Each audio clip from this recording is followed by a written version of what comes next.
Welcome to the double tournament feature here in St. Louis called the 2014 St. Louis Invitational. In the top tournament, players will compete in a very strong field to try to become grandmasters. They're also playing for a large prize fund in our second tournament. Lower titled players will compete with international masters to try to become international masters, or IMs.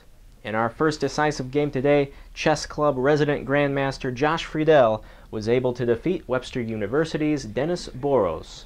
This game, I wanted to kind of play solid in the first round and kind of see what people were up to and just see, I wasn't sure how he'd approach the game, whether he'd really play ambitiously or whether he'd, I figured he'd try to throw me off my preparation somehow, so I just kind of played something a little unusual for me, but it ended up, I think he just didn't know the opening very well, so he used up lots of time and played a little bit with a little too much risk, I think. Okay, this b6, I usually play e6, but b6, of course, is fine. So we transpose, after a3, we transpose into a normal system. But here, most people take on d5. There are other moves as well. You can play what he played, I think, is a move as well. But taking on d5 followed by knight takes or e takes is most common. But yeah, the turning point, I'd say, was in this position where he took and played queen b3. This is a typical idea, but I thought that because a3 is basically a waste of the tempo, it was a little bit provocative. And then in this position, I think he should play e3 and just kind of play bishop e2, get castled. And when he played rook d1, I really had a lot of ambitions because I thought that it was a little too provocative. He's not close to developing his king side. So I decided to play ambitiously with c5. And okay, after this, I think his position's already very unpleasant. Maybe he has a way to get an objectively more or less okay position, but I felt like already I was the one playing for advantage. And then the big moment was after knight takes d5. And there's kind of a nasty trick, which is that after queen takes d5, I can take on b2. And queen takes d7 loses to bishop check, and his queen will fall. So his king is basically just way too open, and he's not developed. And after this, I think his position is just bad. Knight c5, like all the endgames, I just win his queen side and his king still can't develop.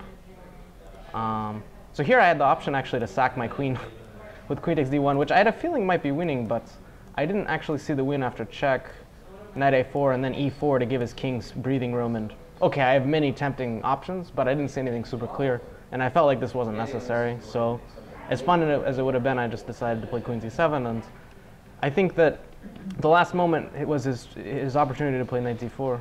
And now, okay, I thought at the very least I can take, check. And now I was thinking about even queen c2, but queen takes b2 also is probably a big advantage for black. Maybe not as winning so super easily, but it looked very unpleasant. But I think he had to do this because after he played bishop a6, I think he blundered. So in this position, if he castles, then I play knight c3. And he has to move his queen, and I just win his bishop.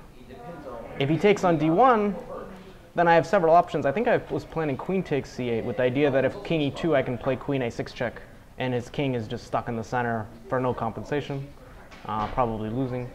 And after bishop f5, then I have this nasty move knight takes e3, which he missed, I think. And then the point is if I take the knight, then queen c1 checks. So at this point, he's basically losing. Okay, taking on h7 just loses immediately, but I think that already objectively is just completely lost. So, yeah, I think he got a little ambitious with this rook, queen b3, rook d1, and then he, okay, maybe he had a chance to get like a much worse to lost endgame, but it's already very unpleasant. So 6.5 points does the trick.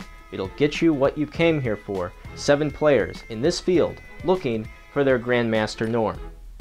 In the second field, the IM norm section, former St. Louisan Arun Sharma beat former Chess Club and Scholastic Center champion Iskandar Aripov. You just have to take it one game at a time and do your best. And that being said, given this is a round robin, you know what score you need, that can affect how far you think you want to push in a particular game, especially later in the tournament, how badly you might need a win, or if a draw is good for your standing or not. He played this move queen a5, which I know has been played before, but is not certainly the most standard move.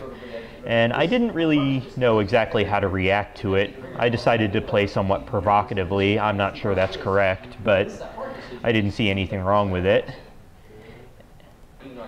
And he played this bishop a6 move, which I wasn't sure was completely correct. I didn't think it was bad, but in this line, of course, black wants his bishop on b7 to play c5 and put pressure on that long diagonal. So it was a little bit different, but I don't know if it was good or bad per se. And then he played this knight c5 move, which I really didn't expect. I mean, I didn't analyze it. I had looked at several other similar types of ideas, but somehow this move just didn't come to mind. And I think it's a very strong move because it's hard for me to react to it because he has these nice tactics on the d file. Yeah. Okay, so yeah, here I think was one very key point. I thought he had a strong move here, b3, where I'm forced to bring my queen probably back to the back rank, and he can trade rooks, play rook d8, and at some point put a piece on d2. And I thought there I really could be in trouble, maybe quite a bit worse. But fortunately for me, at least unless I missed something, he didn't play that move. He played this move, which I wasn't really crazy about because I thought he was sort of letting me off the hook in terms of the pressure he had.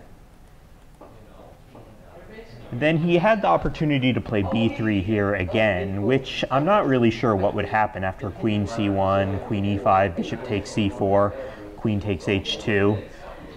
I mean, that's the sort of thing that only a computer can really answer probably. I mean, or you got to calculate it for a long, long time. But it was certainly something I was worried about again. But then he played this move, and after that I thought I was doing really, really well because all his pressure was basically dissipated, and now I was going to get to make use of the fact that his king's position was very weak. And here I think I found a very, very important move because black has certainly potential threats of queen f3 and something that needs to be contended with, that long diagonal. But this move, bishop a6, I think that was really the key to my win because he can't take it because then he gets mated after queen takes c5, rook d7.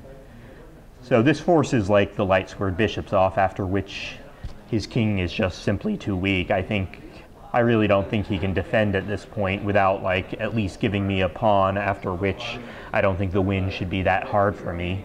And he tried to defend it, but I mean pretty clearly he's going to either lose 2 pawns actually, or he goes into this hopeless king and pawn ending. And yeah, he realized that and he just gave up here because it's pretty clear that the extra pawn in addition to the outside pawn, black has no fight left. The International Master title is the second most prestigious in the world of chess, and here you'll see some familiar names. They've been here before, and they're still gunning for that title. Hey, we still have a long way to go. 8 rounds to go. Remember, 6.5 points is the magic number to get that norm. Every day, the live relay at 11 a.m. and 6 p.m. Central Time at stlouischessclub.org.